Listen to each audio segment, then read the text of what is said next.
It is October 31st, 2025, and while President Trump may be raving about his recent in person meeting with Chinese President Xi Jinping, countless questions still remain about what those talks and that continued truce means for the ongoing tensions between the US and China. It means for all of the businesses who have been impacted by Trump's chaotic set of announcements this year, from 100% tariffs and beyond.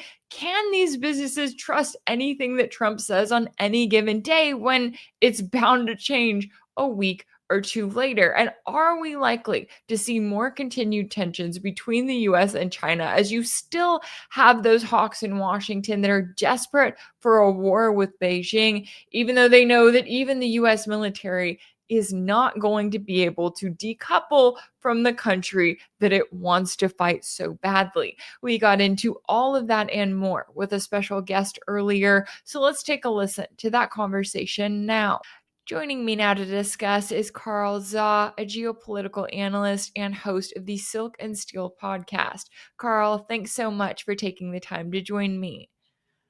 Thank you, Rachel. Thank you for inviting me. Yeah, it's great to have you on the show. Now, I want to get your take on the latest here, as I know that the presidents of the US and China met in person for the first time in 6 years, and they basically agreed to extend their current truce. You've got China agreeing to postpone restrictions on exports of crucial rare earth minerals for a year, while the US agreed to stay its tariffs of 100% on Chinese goods and its threat of export controls on subsidiaries of blacklisted Chinese firms.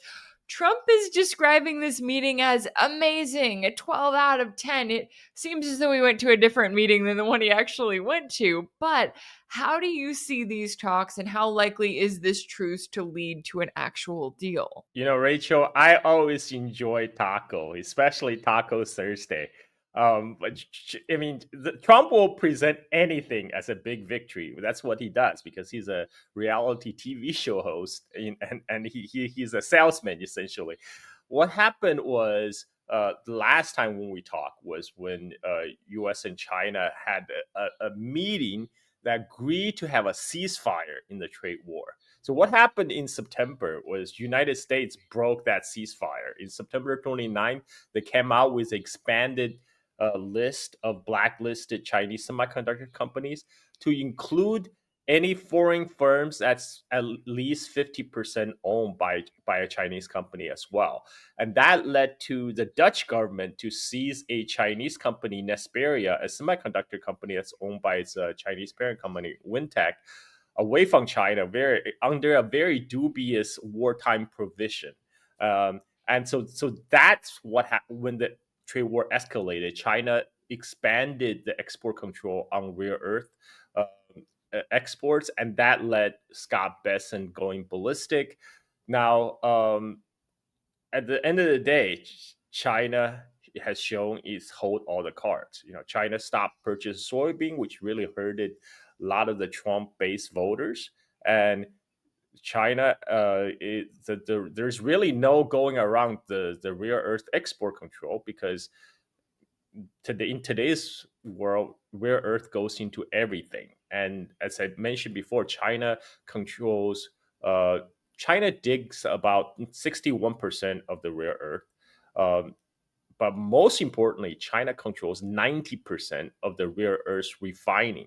So the Mountain Pass mine in California, which do produce rare earth, up to April this year, they were still sending rare earths to China for processing because there's no processing refining capability in the United States. And they only stop it in April because of Trump's Liberation Day announcement that raised the tariff sky high. So what Trump did is he tried to, he signed a whole bunch of rare earths supply agreement with countries like Cambodia, Thailand, Malaysia, Australia, Congo, etc., to show that, okay, we're doing something about this issue. But again, that does not address the core issue. That might get you some rare earth, but you still need to refine them. And right now, you still need to rely on the Chinese factories to refine those rare earth. Then you run into the rare earth export control problem again. So this is basically Trump has caved yet again. as we all expected, but he's going to spawn this off as a great victory. In the meantime, China is very strained in the response. They're giving Trump just enough so he can present it as a victory, like resuming the soybean purchase. So, which we just basically take us back to the days before April, right? Then why did you go through all these crazy tariff announcement ending up in the same place? And also, Trump have cut down the so-called fentanyl tax from to fentanyl tariff from 20% to 10%, on China's, saying China promised to cooperate with U.S. on the fentanyl issue. But China has always said they want to cooperate with United States on the fentanyl issue. So again, nothing is new here. So now the net result is that the total tariff on Chinese goods today is actually lower on some of the so-called U.S. ally countries. So that means all the businesses who were forced to shift their supply chain out of China back in April after Trump's liberation announcement just found themselves lost all that money, effort, and time, because they were forced to move production out because they thought, okay, the tariff on China was going to go sky high, but now the tariff on China is lower than some of the other countries, and this is, again, it sucks for business, but Trump is going to present that again as a great victory, and I think some of his base will go follow along on that line anyway. So this is why I said, we can always count on whether Taco Tuesday or Taco Thursday, because Trump will always think as a victory, and some of his core base will always believe that no matter what. So Trump always have room to back down and and doing tacos again. Yeah, exactly. It's like Trump literally started this fight to then claim that he won the fight, and China's just over here like, "Oh, okay, well, yeah, sure, we'll buy more soybeans if that's what you really want," right? Acting as though, "Yeah, okay, Trump." And I thought it was actually interesting that the New York Times kind of admitted this. They had a story earlier today with the headline, "The Art of Letting Trump Claim a Win While Walking Away Stronger," where they note that by withholding soybean purchases and rare earth exports, China extracted relief from US tariffs and delayed export controls without conceding much in return. And they also said that Mr. Xi's message seemed to be Beijing had proven its capacity to hit back, and Washington would do well to remember it. And when it comes to the position that China is in, kind of dealing with, well, Trump's craziness, the US establishment's craziness, how do you view kind of where China stands now after all of this mess that has been the last year? After all these Trump fiasco, I mean, China has shown itself to be a true global leader. I mean, China is one of the few countries that stood up to U.S. Tariff game and said, no, we're not going to play that game. If you're going to hit us with tariff, we'll hit you back. We're peers. We're equals. We will not be bullied, and we don't want to escalate into a trade war. But if you're going to force this on us, we're going to fight back. And I think that won China a lot of credit all over the world. And on one hand, people see that China delivers on what they promise, and Trump will revise his mind in a tweet after 48 hours. There's not much credibility anymore in U.S. government. Why would you believe whatever Trump says? And even, like I said, in case of those businesses that have to shift their supply chain outside of China because of Trump policy, now finding themselves losing tons of money because of the Trump policy, how would they now trust anything that the administration says anymore? That this is not good for the United States. Not for, I mean, this is also reflected in the global public opinion. The U.S. standing in the global public opinion poll has fallen drastically in the span of last year. from 2024 to 2025. Yeah, it's very telling. And you look at Trump and you go, okay, what are you doing here? I mean, yeah, well, I guess you win some headlines. A lot of the headlines I'm seeing are actually kind of like the New York Times was saying, right? Kind of calling Trump out on this one that sure, you want to make it sound like you got to win. But at the end of the day, we all know what really happened.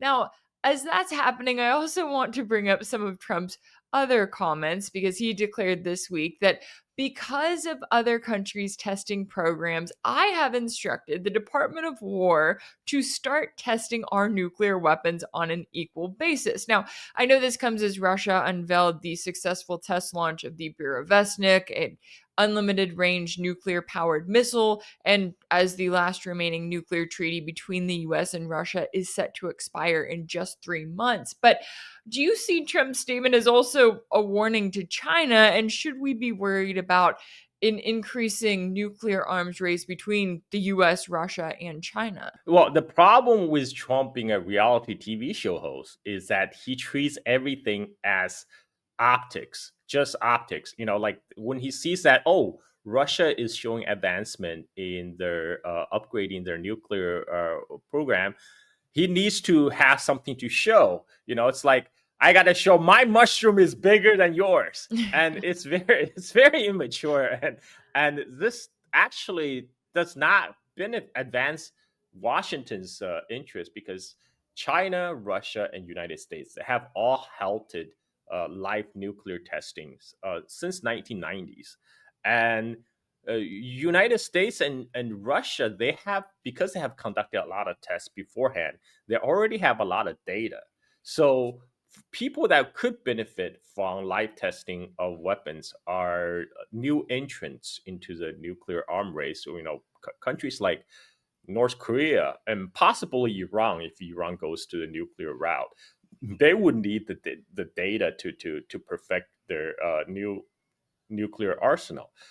Now, China, which hasn't been testing nuclear weapons, if U.S. does start kick off live testing on nuclear weapon again, China for sure will also do live testing of their own nuclear arsenal. And because China conducted much less nuclear tests previously than US or Russia, so if the live nuclear testing to resume, China actually stand to benefit more, because they will be able to conduct more tests and collect more data to perfect their weapon program even more. So this does not advance US interest in a competition versus China. But this is Trump. For Trump, it's all about optics. And that's why he kind of backtracks, like now there he's saying, oh, maybe it's not nuclear nukes I'm talking about, spot like nuclear, we're talking about doing nuclear missile tests, because for him it's more important to demonstrate capability, right? And the thing is, it's not a secret about US nuclear capability. Many people know US have the second highest number of nukes, and US has a lot of missiles. But for Trump, that's not enough. I got to show it off to the public, to the whole world to see. So again, this is just a Trump thing, and I we'll have to see what come out of it. But if he does kick off live nuclear testing, that's only going to benefit China, Iran, North Korea, etc. Yeah, and it's interesting because as you're describing it there, I'm sitting there going, okay, so the US has all of these enemies around the world, right? All of these countries it doesn't like, places it wants to see regime change. All of those countries are friends. So if you have Russia in a position where, as right now, we're seeing them introducing all of this new technology, being like, oh, we made this, we made that. Well, they're also friends with China. So if we get into a position where the US starts building up, whether it's testing, whether it's some new announcement about a weapon, I feel like Russia and China are looking at each other going, hey, let's work together. What does that mean for the overall arms race here? And do you think that the US realizes that? Because they seem to act like Washington is still the top dog. Nothing that any of the other countries do can compare, but there is strength in numbers, especially when you're talking about countries like Russia and China. Yeah, one of the problem is the top Washington elite. They're permanently stuck at the first two phase of the 5-stage grieving cycle, right? They keep on going from denial to anger, back to denial, back to anger again. But I think we're finally seeing some signs of very small movement toward bargaining phase. You're seeing that article, which you sent it to me from Atlantic, talking about U.S. is on the way to lose a war with China, right? Because the power balance has totally shifted. China is today a manufacturing superpower. Whereas when U.S. war planners, when they think about fighting a war against China, they're still thinking about fighting the last war. They think, oh, okay, we fought the Pacific War against Empire of Japan.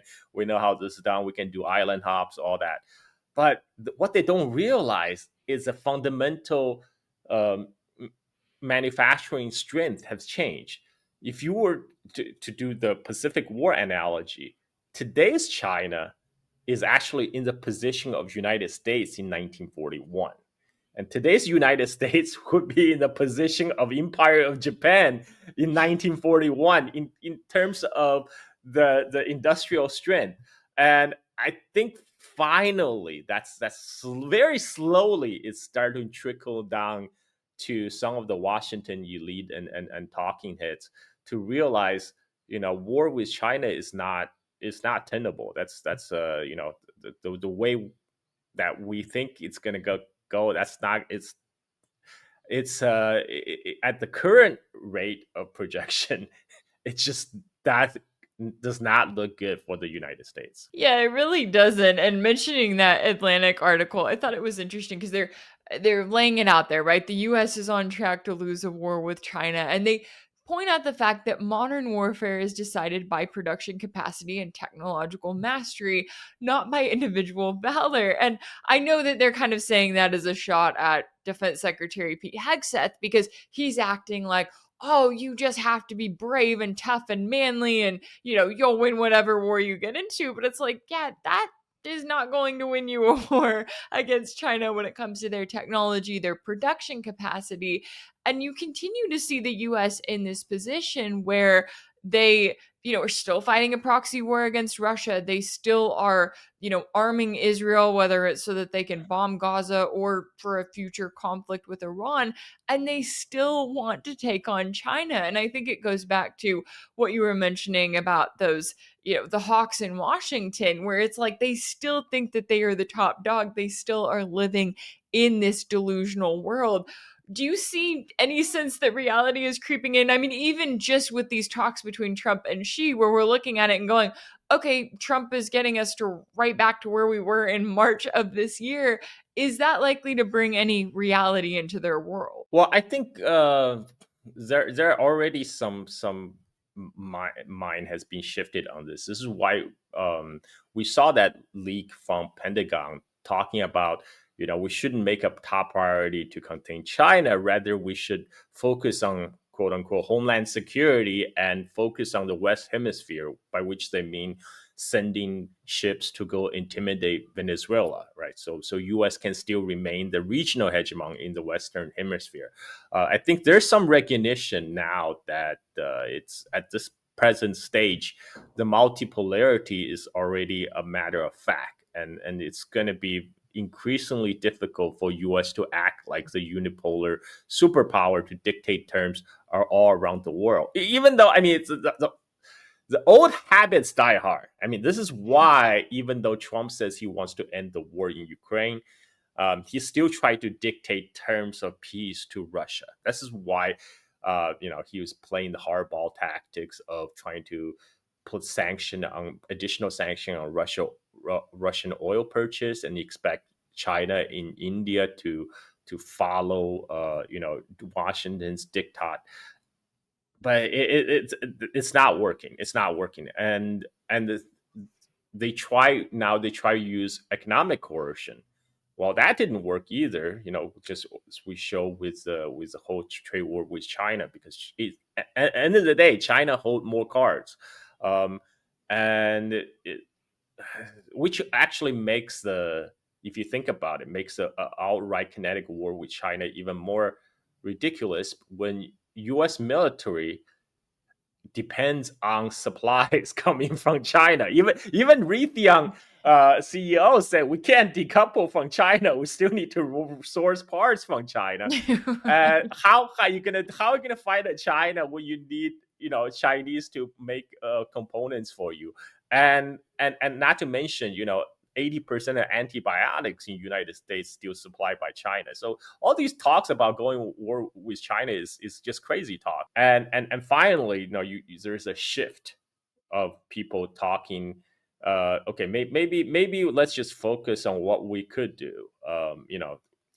But because there has to be a war to be fought. So now they're shifting their attention to countries like Venezuela, South America, which it's not good for those countries, but at least they're getting a little bit more realistic with their capability. Yeah, it has been interesting to kind of see the dreams of, right, because it goes back to Obama's pivot to Asia, right? This is not just a Trump plan or a Biden plan or anything else like that. There has been this long-term strategy to get all of these smaller countries and islands to work for the US to be little proxies for a future conflict against China. And then you sit back and you go, wait a second, how exactly is that going to play out? The last thing I want to bring up is just China's handling of it. And this also kind of goes into Russia's handling of the US right now, because you have leaders that are like, hey, you want to get together in person and talk? We'll talk, right? You want to have dialogue? We're happy to do that. But how do you see the way that they are kind of handling the US while at the same time handling this growing multipolar world and trying to figure out, especially in China's case, if they're looking at being in the position that the US was in 1941 in terms of industrial production? It's like, okay, how do we do it right this time, right? How do we not become the crazy big empire? And I don't think that China is going to, but that has to be something that is kept in mind, especially as they are the country that is now seeing this massive growth. Well, first of all, right now, leaders of China and Russia, Xi Jinping and Putin, they appear as real statesmen right now compared to Trump. And they have their own priority laid out, which for Putin, that is still, um, resolve the issue of Ukraine, because that issue is existential for Russia. For China, its top priority is still growing its own economy, preserving regional stability while it does so, because the last thing China wants is instability around its border areas, and because that the war is bad for business. So those are going to be, for foreseeable future, continue to be the top priority for those countries. Now, for how they deal with U.S. I mean, they dealt it like a responsible adult dealing with a petulant child, with a lot of patience, strategic restraint, and this is a thing that because of American political culture, maybe they fail to understand, because China did not escalate as much when Trump first slapped sanction against China back in his first term, back in 2018. So from U.S. perspective, they think that's a sign of weakness. But what really happened is because China didn't want to escalate the trade war. They wanted to, just make it go away. But U.S. took it that as a sign of weakness. Oh, China will not retaliate. We can just keep on cranking up our sanction pressure on them. So China, for the last 7 years, they had the time to prepare for the eventuality. They don't want to, but if there's a eventuality that they have to decouple with United States, they were preparing for that. So this is why this time they came with full deck of cards, because they were prepared. Whereas Trump, for some reason, they thought, you know, after the Liberation Day announcement, after his tariff announcement, everything would just magically fall into place. And there's zero preparation. I mean, they completely taken by surprise when China retaliated via stopping purchasing soybeans, or putting the export control on the rare earth exports. So this led to Trump serving Taco Tuesday, Taco Thursday, again and again, and so that's unlikely to change until there's a mentality shift in Washington to treat other countries as equals. Like that might take some time because, like I said, old habits die hard. China has shown that that's how they like to be dealt with, as equals. They can't be pushed around anymore. Another thing about how China will deal with this is, you know, Dutch is going to be slapped around this time because Dutch government was the one who first, on behalf of Washington, to seize a Chinese semiconductor company, Nesperia, from its Chinese parent company. And now that Trump has totally rolled back that policy, because the reason um, Dutch seized Nesperia is because Washington went to the Dutch government and said, "Hey, we know Nesperia is owned by a Chinese parent company, so we're gonna, if you don't do anything, we're gonna put it on an entity list." And Dutch says, "Oh, no, no, okay, we'll take it away from the Chinese." But as a result of this current trade talk, Trump just suspended their new rule on this on the expanded entity list against Chinese semiconductor company. So Dutch government is going to look very foolish right now, being acting as a loyal vassal of the United States, and there's already a lot of consequences. The, what the Dutch government sees was a headquarter of Nesperia, but Nesperia's manufacturing arm, which actually makes those semiconductors, is still in China. And so the Chinese government told them, look, your headquarters was seized illegally. You don't have to listen to them anymore. Now you will focus on supply semiconductors to Chinese companies domestically. Don't need to worry about those contracts that your headquarters have signed to supply semiconductors to Europeans or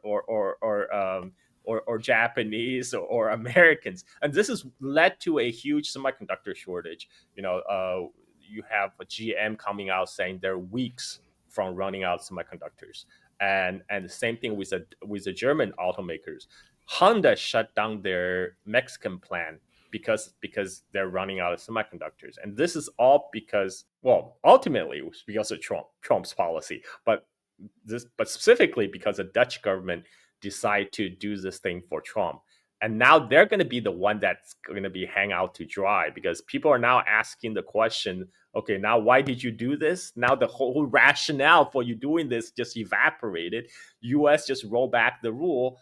And I think Chinese government will very likely to make an example of the Dutch. Yeah, that's a great point, and I think a great reminder that the Trump administration, they still are acting like they are the top dog. You still have countries that are going to try to comply, but as you're pointing out there, that compliance may only be good for a few weeks or a few months before Trump changes his mind, and then you have to bring in the question of, okay, what is actually good for business versus just what is trying to make Trump happy, because clearly that changes with the wind. I know that there is certainly a lot at stake here all around, and I always appreciate you taking the time to join me to break down all of the latest here and to educate us on a few things that are happening in our world.